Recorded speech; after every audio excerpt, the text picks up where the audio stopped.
pour chemin. Thank you for tuning in to Radio Netherlands' last day of broadcasting in English. You can hear us in North America on shortwave on 6165 kilohertz and via satellite and the internet.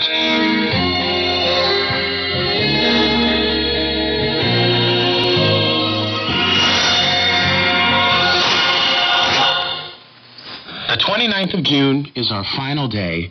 Radio Netherlands Worldwide is saying goodbye to you, but we're not going out in silence. After all, we've been talking to you for 65 years, and we'll go on talking until the very end. Hello, glad you could join us. This week on Media Network... Hello, you're listening to Radio Netherlands, the Dutch International Service. I'm Ginger De Silva. Thanks for joining us. All the best to the family, and hope to hear from you again. Tea in Holland. A happy station tea to be planted in the... And now we change subject again as we consider the importance of museum collections. So join us on June 29th, the final day of Radio Netherlands Worldwide.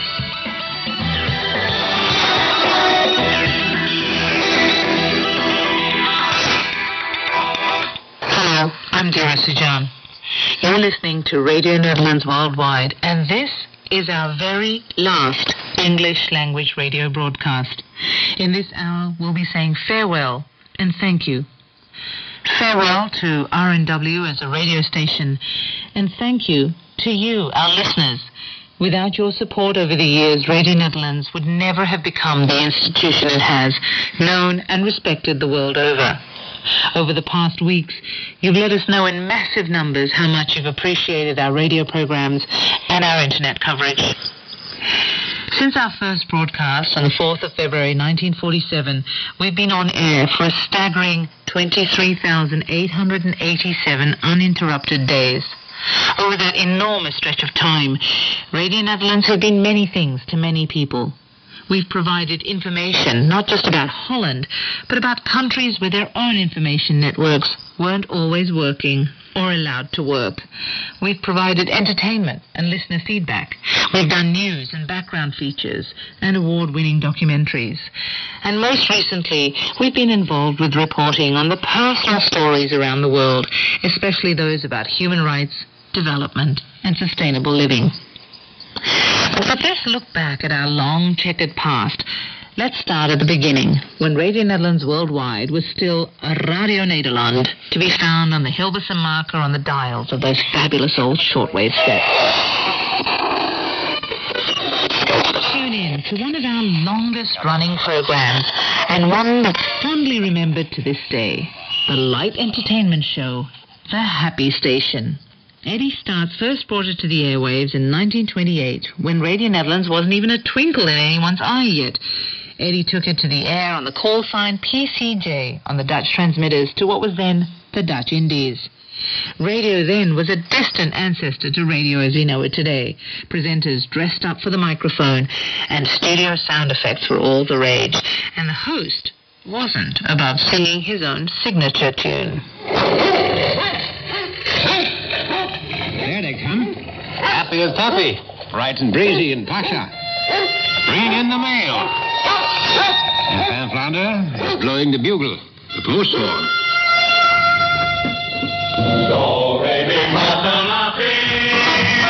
I like a nice cup of tea in the morning, or to start the day you see. And at 11:30, well, my idea of heaven is a nice.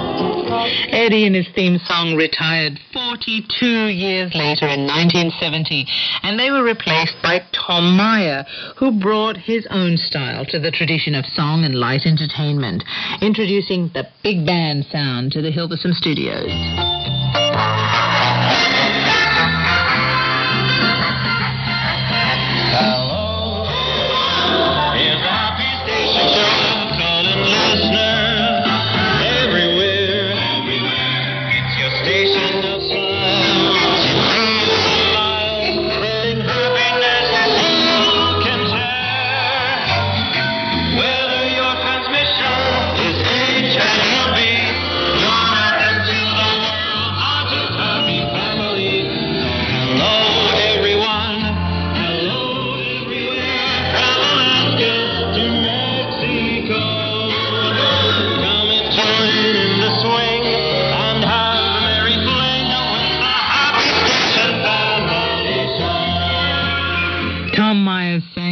way through 22 years of weekly episodes of The Happy Station before he in turn was succeeded by Pete Myers, who we'll get to in just a bit. But it's worth mentioning here that The Happy Station influenced so many listeners for so long that we're still, 84 years after it first went to air, we are still getting letters from listeners saying they miss it. And in fact, listener Keith Perrin so loved the show that he revived it for his own radio station, which he named PCJ, in honor of Eddie's old call sign. Back in the 1980s, I didn't just merely listen to programs. I also listened from a technical standpoint on how they were edited, mixed, and presented. It was like taking a radio course on how to produce programming. I feel as if I'm losing a teacher. You may not know this, but Radio Netherlands, I am forever grateful for everything you have given me. I'll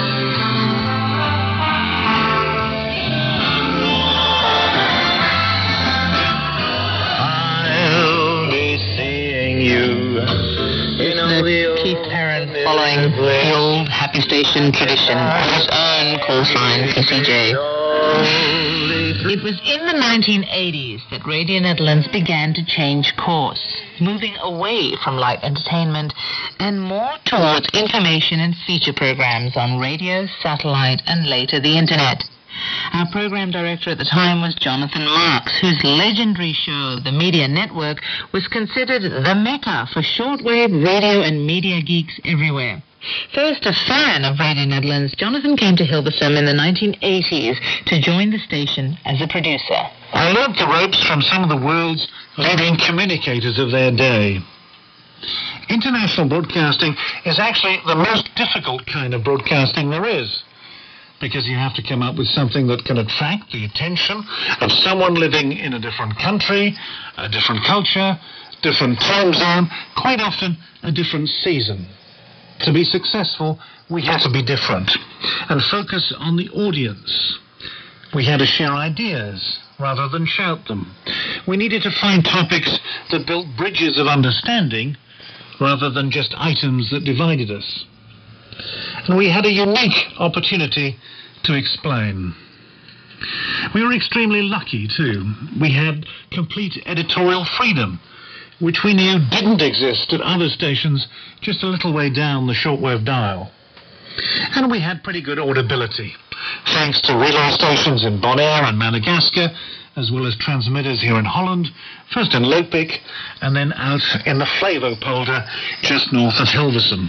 Overall, I believe we were successful in our day, and the fact that we got something like 125,000 letters and phone calls a year, in an era well before email, I think that shows that we were definitely on the right lines. Today's the last day that Radio Netherlands will use shortwave radio to build a bridge with its audience. I'm convinced that June 29th, 2012 will go down in history books as a milestone in media history. I'd like to record it was enormous fun to work for this station, in my case for over 23 years. And it was a privilege to work with the best people on the studio side of the mic and for the best, most responsive audience you could ever wish for. Jonathan Marks. During the 1980s, the undisputed king of radio here at RNW was the irrepressible, the incorrigible, and the unparalleled Pete Myers. When he came here in the 70s, he was already an established radio star from the BBC. He came to Holland for a quieter life, he said. But life was never quiet with Pete around. His booming laugh and his burnished voice haunted our corridors and our programs for years. He started a weekly program for Asia that soon became immensely popular, Asia Scan. His sidekick was Mike Bullen, and the two of them managed to make even the most mundane news entertaining. Everyone will be pleased to hear that President Suharto has given the go-ahead for the dumping of old cars and buses into the sea, and thousands of old wrecks are being piled up at temporary dumping grounds. Stay clear of them, Pete. You never know, they might be stock taken. Thank you. Well, there may be a little rust on my ignition, Mike, but I'm not much of an old wreck yet. Anyway, Suharto's permission follows an appeal by fishermen for more pedicabs, those are bicycle-drawn rickshaws, to be dumped in the sea, because they attract large shoals of fish. I always thought worms did the trick. Anyway, Suharto has pledged to get rid of all pedicabs as they're a nuisance, and so far over 20,000 have been consigned to the deep. Now old buses are heading the way of Davy Jones's locker. And as for attracting more fish, well, it seems it works. The president himself hooked a 12-kilo fish in Jakarta Bay last week, and that convinced him that dumping old wrecks really does help catch the big ones. That story sounds apocryphal to me. I think there must be a catch in it somewhere. There is. I've already told you. A 12.5-kilo fish. Goodbye, baby. So long, girl. I know you ain't gonna like it, but I'm stepping right out of your world. But I'm coming to your party. I won't be able to stay, but I'm gonna get you one more time. Then I'm going away. Pete Myers went on to host The Happy Station for several years and later made some of our finest documentaries. He died in 1999. You're listening to the final English language broadcast of Radio Netherlands Worldwide. Today, we're taking you on a farewell tour of past programs and the people who made them. During the 1990s, Radio Netherlands had a regular lineup of specialist programs on science, media, Dutch society, and development. Ginger De Silva, also a Radio Netherlands long-timer, hosted a program about people around the world aspiring for a good life. A good life looked far beyond aid and theory to how people everywhere tackle problems, like their housing, their water, educating their children, moving to another place, immigration. It looked at lives and culture and human resilience, how people tried to make a good life for themselves. It took great pleasure in bringing listeners along to far corners of the globe where they otherwise might not get a chance to go. This is the lost city of Ulum Sume in Por. Some 800 years ago, this was a bustling commercial hub in the heart of the then almighty Mongolian Empire. Now, nothing remains. Only some crumbling walls remain here, and now there's not a living soul inside. It is lonely as you were on the moon. Roque San Pedro is reputed to be one of Africa's biggest markets. It's a filthy, overcrowded place, overlooking the picturesque Bay of Luanda. You can buy everything here, from vegetables to appliances. Like in many other places in the Angolan capital, sex is also available for a price. I'm currently standing in one of the smartest supermarkets of Dhaka. As the customers queue up to buy their groceries, they're not putting their shopping inside polythene bags. Instead, they're putting their shopping either in paper bags or in bags made out of jute. Ponchos, ponchos, and more ponchos. It's no surprise why this square in the center of the Ecuadorian town of Otavalo is called the Poncho Square. There are also bags. Sitting in the Barkor Street, a group of monks chant Buddhist prayers. The Barkor is the route of a holy circuit around Tibet's most sacred shrine, the Chokhang Temple. There were many surprising and wonderful stories on a good life that captured the essence of what Radio Netherlands was all about, and I hope will continue to be about, whatever form it takes in the future. Stories that made the world smaller, more human, more intimate. Ginger De Silva. In the 1990s, Radio Netherlands started producing documentaries, which went on to win major international awards. From war reporting to history, the arts and literature, our subjects range from the Declaration of Human Rights to Enid Blyton. But the goal was always to make it personal and to make it compelling storytelling. And the documentaries of Mareka van der Meer, were always compelling. The finest compliment I ever got came from a grade school teacher in America who asked me for a copy of my documentary on the meat industry so she could play it for her pupils.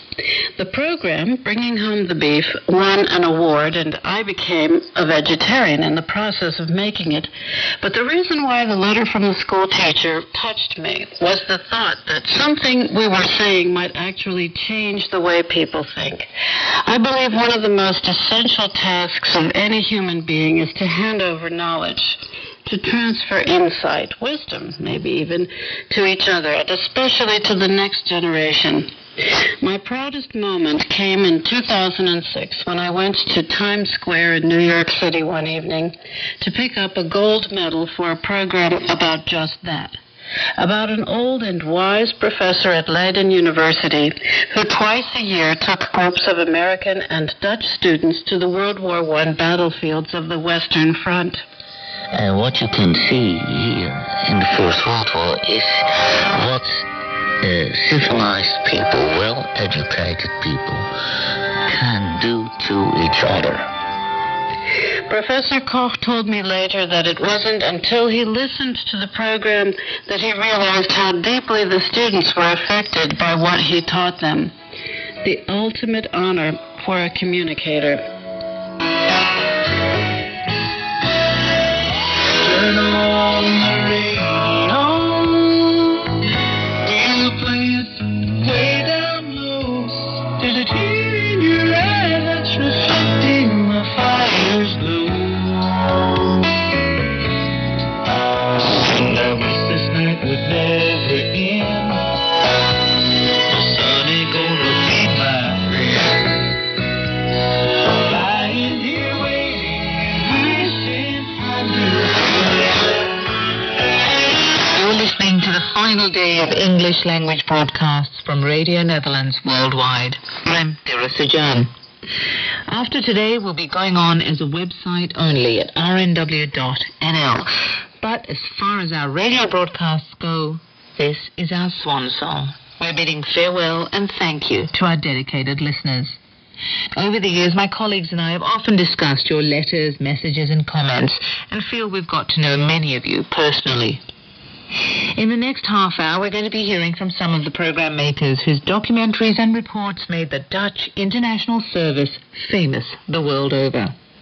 Another one of Radio Netherlands' longtime producers is Chris Chambers, who joined us in the 90s, and he spent years unearthing some of the Netherlands' most fascinating secret stories. I first set eyes on the Radio Netherlands building here in Hilversum way back now in the autumn of 1997. I came along for an interview and, I don't mind saying, I was a bit ambivalent about working here. But as soon as I saw the wonderful setting in this wood, my attitude very quickly changed. I'd been used to the dark old labyrinths of the BBC's broadcasting house in London. There's very little natural light there. And here I was, being shown around these huge recording studios with these massive windows looking out onto mature trees. So I made the decision to stay, and it's one of the best decisions, I think, of my life. But also, I'd been given the chance to make documentaries. I concentrated on mainly Dutch stories, mostly cultural, historical. And did you know that Mozart came to the Netherlands when he was just 10 years old, and he almost died here? He was so weak that he couldn't stand on his legs. They had to teach him to walk. He was nothing. During a whole week, he didn't speak one word. He was just lying down. He had no forces anymore, even not to speak. Anyhow, the illness of the children gave the possibility that they could stay for the big celebrations at the court, for the inauguration of the Prince of Orange.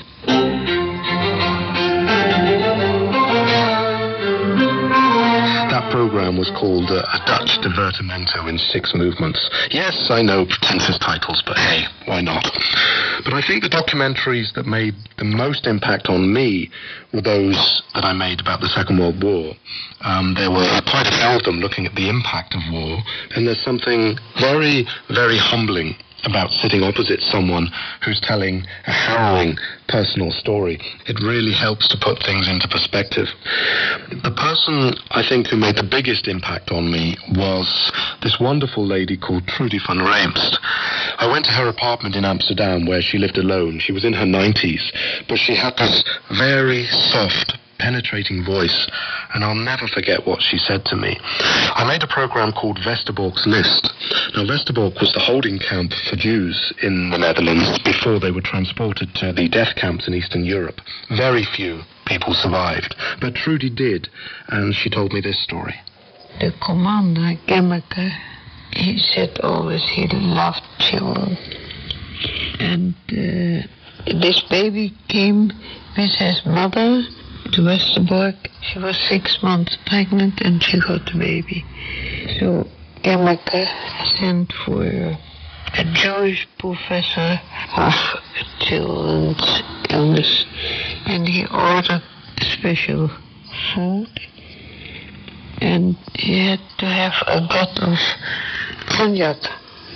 So Gemmeke sent for the best brandy there is, and there were 2 nurses responsible for the baby.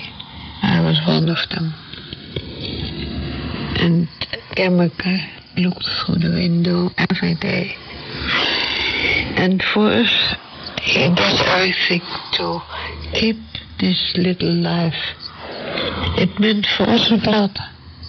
We thought, well, there is hope. And when he was 5 pounds, he went to a cab, and when he was 6 pounds, he went to transport. Gemmeke did some stupid things.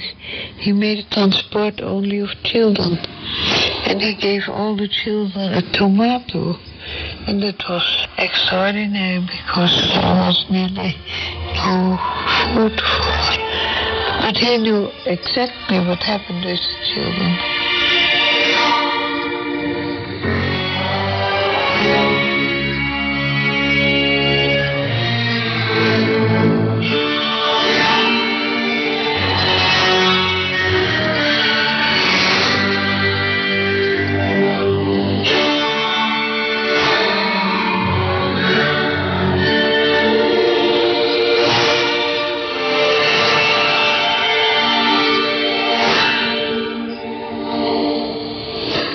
You're listening to the final English language broadcast from Radio Netherlands Worldwide. I'm Dira Sajan, and I'm your host on this journey through our past, highlighting some of our favorite programs and the producers who made them. One of the best things about working here at Radio Netherlands has always been the international atmosphere. It's wonderful going to lunch in a canteen where you can hear half a dozen languages being spoken. And even within the English department itself, we had a kaleidoscope of cultures, people from backgrounds ranging from Sierra Leone to Ireland. Helene Michel is French-Canadian, but worked with the English department for years. For me, it all started with making live current affairs programs on shortwave to Africa, in French, and then in English. The last days of apartheid, the genocide in Rwanda, the war in Liberia. That's when I produced my very first radio documentary in Uganda. It was about the Asians who'd been expelled by Idi Amin, returning to a place they considered home.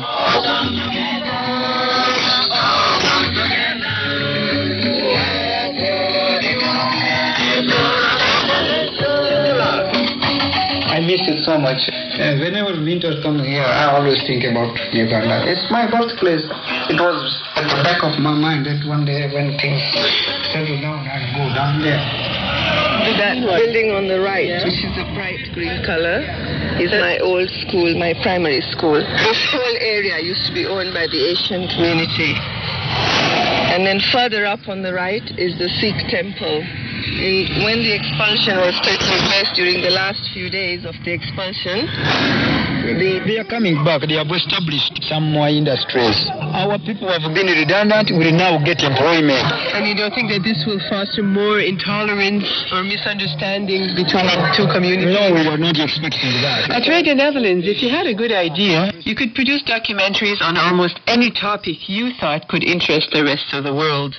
Boy, did I ever enjoy digging deep into those topics, from the idea of millennium and the end of the world, neighborhoods in the Philippines where every family had someone working abroad.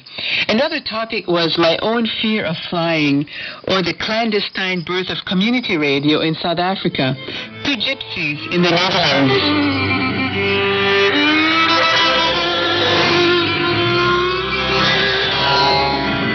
In this country, in Holland, in the old days, when gypsies came into a town, the mothers shouted at their children, come inside, because gypsies steal children.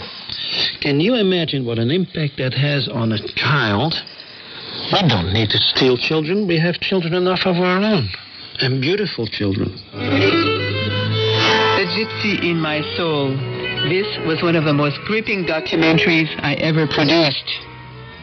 I always shiver when I think about one moment in that program, and I shivered once more when I listen to it again. We were standing on the platform of the train station in Assen when the train came in with all the gypsies aboard and also many, many Jews. There was my whole family. I saw a little blue jacket hanging there, and I recognized it as my sister's jacket. And I saw my father and my mother, and you see, in Westerbork, the Germans didn't shave the heads of the people. That was done in Auschwitz. But the gypsies were all shaved. They were all bald. And my mother had the most beautiful hair in the world. I can tell you that. And the last time I saw her, she had no hair. Nothing at all. The train stopped at the station. And my father shouted to his sister, Musa, take care of my little boy. But we had to go into that train also. That good policeman helped us escape under the eyes of the Germans from that platform into another train, and we didn't know where we were going. And I still remember the train and those doors. We escaped. I never saw Sonny Weiss again, but he's always with me. Looking back now, it seems that the quest for identity ran as a constant thread through my programs. I've been here for many years at Radio Netherlands, but it doesn't feel long because I've been given a chance to explore almost every corner of the world. For a person who's naturally curious, this has been fantastic. I'm saying goodbye to those years and to great and inspiring colleagues, but not to Radio Netherlands. I'm one of the few who stay on with a new African service where I coordinate thematic programs in French and English in partnership with hundreds of radio stations in Africa. We no longer broadcast, but we interact, we exchange to help support Africa's rapidly evolving media landscape. A time will come, soon I think, when we will no longer be necessary.